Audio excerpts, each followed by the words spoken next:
খুব সংক্ষিপ্ত পরিসরে রাসূল সাল্লাল্লাহু আলাইহি ওয়াসাল্লামের জীবনী থেকে আমরা কিছু লাইফ লেসন নিয়ে আসবো। আমরা কি শিখতে পারি রাসূল সাল্লাল্লাহু আলাইহি ওয়াসাল্লামের জীবনী থেকে। প্রথম যেই লেসনটা আমরা উল্লেখ করতে চাই সেটা হচ্ছে রাসূল সাল্লাল্লাহু আলাইহি ওয়াসাল্লাম খুব বড় মনের মানসিকতার অধিকারী ছিলেন, বড় হৃদয়ের অধিকারী ছিলেন। তিনি সবার জন্য ছিলেন। He use to think beyond the narrow borders. কখনো ন্যারো মাইন্ডেড ছিলেন। উনি সবাইকে অ্যাকোমোডেট করতে চাইতেন। তিনি আলামিন, বিশ্ববাসীর জন্য রহমত। He is for all and his teaching is for all. দ্বিতীয় যে শিক্ষাটা আমরা পাই সেটা হচ্ছে রাসূল সাল্লাল্লাহু আলাইহি ওয়াসাল্লাম সবসময় সংঘবদ্ধ জীবন যাপন করেছেন। আমরা যদি দেখি মক্কাতে সংঘবদ্ধ, মদিনাতে সংঘবদ্ধ, যেখানে তিনি ছিলেন সংঘবদ্ধ ছিলেন। এবং আমরা যেন ইউনাইটেড থাকি, কোরআনের শিক্ষাটা তিনি বারবার বলেছেন, ওয়ালা তাফাররাকু, তোমরা বিচ্ছিন্ন হয়ো না, তোমরা আলাদা হয়ে জীবন যাপন করো না, বরং তোমরা সংঘবদ্ধ জীবন যাপন করো। 3 নম্বর যে শিক্ষাটি আমরা পাই রাসূল সাল্লাল্লাহু আলাইহি ওয়াসাল্লামের জীবনী থেকে সেটা হচ্ছে তিনি পিস লাভার ছিলেন, শান্তিকামী। কখনো সংঘাতে সহজে বিরোধে জড়াতে চাইতেন না। সবসময় শান্তি প্রতিষ্ঠায় তিনি অগ্রগামী ছিলেন। আমরা যদি দেখি যে কুরাইশদের সাথেও কিন্তু তিনি পিস ট্রিটি করেছেন, শান্তি চুক্তি। সাহাবারা রাজি হচ্ছিলেন না, কিন্তু তিনি করেছেন। মদিনায় এসে তিনি মদিনা চার্টার করেছেন, মদিনা সনদ করেছেন, ইহুদিদের সাথে একসাথে থেকেছেন। কিন্তু মদিনা সনদ ভঙ্গ হয়েছে যখন তারা বিশ্বাসঘাতকতা করেছে। তার মানে তিনি সবসময় শান্তির পক্ষে ছিলেন। তো আমরা যারা নবীজির উম্মত বলে নিজেদেরকে দাবি করি, আমরা যেন সবসময় শান্তিকামী হই, আমরা যেন শান্তির পক্ষে থাকি, এটা আমাদের জন্য শিক্ষা। 4 নম্বর যে শিক্ষাটি আমরা পাই সেটা হচ্ছে he was the flag bearer of justice. ন্যায় যেখানে, সত্য যেখানে, ইনসাফ যেখানে, জাস্টিস যেখানে, তিনি সেখানে। তার প্রমাণ আমরা দেখি 20 বছর বয়সে তিনি যখন যুবক, তখন তিনি হেলফুল ফজুল নামে যুব সংঘ করেছেন। উদ্দেশ্য কি ছিল? মাআল মাজলুম দিদ্দাল জালিম। আমরা সবসময় মাজলুমের পক্ষে থাকবো, জালেমের বিরুদ্ধে। কোন জালেম যেন কোনো ব্যবসায়ীকে, ভিনদেশীকে, কাউকে যেন ঠকাতে না পারে, মাজলুমের পক্ষে লড়বার জন্য তিনি এটা করেছেন। তার মানে ইনসাফ, জাস্টিস, ন্যায় পরায়ণতার পক্ষে তিনি সবসময় কাজ করেছেন। আমরা যেন সবসময় ন্যায় পরায়ণতার পক্ষে থাকি, এটাই আমাদের জন্য শিক্ষা। 5 নম্বর যে ব্যাপারটা আমরা দেখি যে রাসূল সাল্লাল্লাহু আলাইহি ওয়াসাল্লামের পুরো জীবনটা যদি আপনারা খেয়াল করেন, সবসময় রাসূল সাল্লাল্লাহু আলাইহি ওয়াসাল্লাম একটা স্ট্রাগলের মধ্য দিয়ে গিয়েছেন। তিনি আল্লাহর নবী, শুধু নবী নয়, শ্রেষ্ঠ নবী, আল্লাহর হাবিব। তার কাছে কোরআন নাজিল হয়েছে, তার কাছে ওহী আসতো, আল্লাহর সরাসরি সাহায্য তিনি পেয়েছেন, আল্লাহর সাথে কথা বলতেন। তারপরও তার জীবন কিন্তু স্ট্রাগল মুক্ত ছিল না। সবসময় তিনি স্ট্রাগলের মধ্য দিয়েছিলেন। আমরা একটু স্ট্রাগল করলে হতাশ হয়ে পড়ি, একটু বিপদে পড়লে হতাশ হয়ে পড়ি। আমরা যদি রাসূলের জীবনে দেখি তাহলে আমরা বুঝতে পারবো না, হতাশ হওয়া যাবে না, ধৈর্য ধারণ করতে হবে। কারণ struggle is the part of our life. আমার নবী স্ট্রাগল করেছেন, তিনি সংগ্রাম করেছেন। সো সংগ্রাম আমাদের জীবনের অংশ।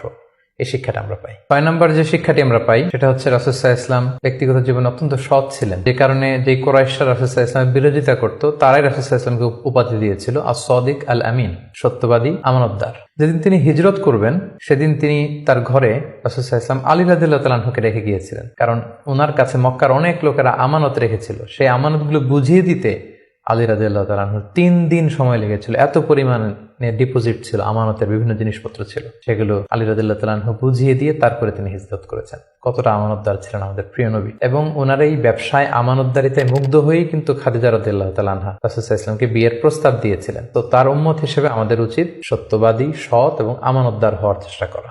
7 নম্বর যে শিক্ষাটি আমরা রাসূল সাল্লাল্লাহু আলাইহি ওয়াসাল্লামের জীবনী থেকে পাই সেটা হচ্ছে রাসূল সাল্লাল্লাহু আলাইহি ওয়াসাল্লামের একটা ফ্রেন্ডলি ইন্টারাকশন ছিল তার ফলোয়ারদের সাথে, good interaction with the followers. আমাদের অনেক লিডারদের মধ্যে একটা বসি ভাব থাকে যে আমি সব জানি, আমার ফলোয়াররা কিছুই জানে না, আমার টিমের লোকেরা কিছুই জানে না। না, রাসূল সাল্লাল্লাহু আলাইহি ওয়াসাল্লাম এটা করতেন না। কারোর কাছ থেকে কোনো ভালো কনসালটেশন, কোনো পরামর্শ আসলে পলিসি মেকিং এ তাদের কথাও তিনি রাখতেন। সুবহানাল্লাহ, এটা একটা গুড লিডারের বৈশিষ্ট্য। 8 নম্বর যে শিক্ষাটা আমরা পাই সেটা হচ্ছে রাসূল সাল্লাল্লাহু আলাইহি ওয়াসাল্লাম হেভিলি ফোকাসড ছিলেন তার মিশনে। সেই যে মক্কায় তিনি তাওহীদের বাণী প্রচার করতে শুরু করেছেন, রিসালাতের বাণী প্রচার করতে শুরু করেছেন, আখিরাতের কথা মানুষকে প্রচার করতে শুরু করেছেন। তার যে দাওয়াতের ফোকাস, এই ফোকাস থেকে কোনো প্রলোভন, কোনো লোভ, কোনো স্ট্রাগল, কোনো বিপদ রাসূল সাল্লাল্লাহু আলাইহি ওয়াসাল্লামকে এক চুল পরিমাণ নাড়াতে পারেনি। আমরা যদি জীবনে সফল হতে চাই আমাদের ফোকাস ঠিক রাখতে হবে। ফোকাস থেকে আমরা নড়ে গেলে কিন্তু আমরা সফলতার দেখা পাবো না।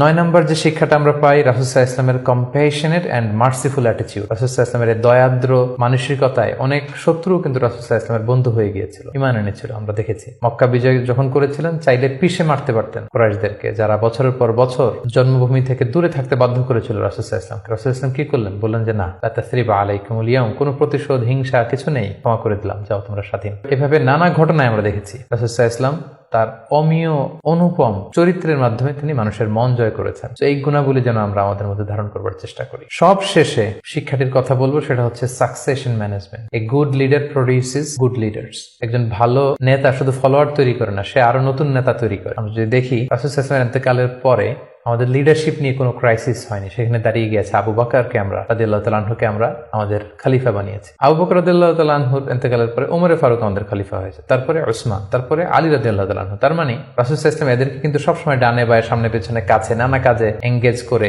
নতুন নেতৃত্ব, নিউ লিডারশিপ কিন্তু তিনি তৈরি করেছিলেন। ফলে এই সাকসেশন ম্যানেজমেন্টে কিন্তু রাসূল সাল্লাল্লাহু আলাইহি ওয়াসাল্লাম সাকসেসফুল ছিলেন, এবং এখান থেকে আমরা যারা লিডারশিপ কোয়ালিটি আমাদের আছে, আমরা যেন নতুন লিডার তৈরি করে যেতে পারি উম্মার জন্য, এই শিক্ষাটি কিন্তু আমরা পাই। সম্মানিত শুধু রাসূল সাল্লাল্লাহু আলাইহি ওয়াসাল্লামের ফলোয়ার বা উম্মাহ হিসেবে আমাদের উচিত রাসূল সাল্লাল্লাহু আলাইহি ওয়াসাল্লামের আদর্শকে আমাদের জীবনে বাস্তবায়ন করা, তার প্রতি ভালোবাসার সর্বোচ্চ নমুনা পেশ করা, তার সম্মান আমাদের সম্মান। তাকে যখন গালি দেওয়া হয়, তার বিরুদ্ধে যখন কটু কথা বলা হয়, আমরা যেন তখন এর প্রতিবাদ করি, লেখনীর মাধ্যমে, বক্তব্যের মাধ্যমে, একত্রিত হয়ে বিভিন্ন ইভেন্টস করার মাধ্যমে রাসূল সাল্লাল্লাহু আলাইহি ওয়াসাল্লামের রেখে যাওয়ার শিক্ষা যেন আমরা আমাদের বাস্তব জীবনে কাজে লাগাই, আমরা যেন অন্যের কাছে পৌঁছাই, আমরা যেন সোশ্যাল মিডিয়াতে ছড়িয়ে দেই, এবং রাসূল সাল্লাল্লাহু আলাইহি ওয়াসাল্লামের এই শিক্ষা যেন আমরা আমাদের অমুসলিম ভাই বোনদের কাছে পৌঁছাতে পারি। আমরা যেন রাসূল সাল্লাল্লাহু আলাইহি ওয়াসাল্লামকে আমাদের জীবনের চাইতে বেশি ভালোবাসতে পারি, আমরা যেন বেশি বেশি রাসূল সাল্লাল্লাহু আলাইহি ওয়াসাল্লামের প্রতি দুরূদ পড়ি, তার রেখে যাওয়া শিক্ষা এবং আদর্শ যেন আমরা মেনে চলতে পারি। আল্লাহ তাআলা আমাদের সবাইকে কথাগুলো বোঝার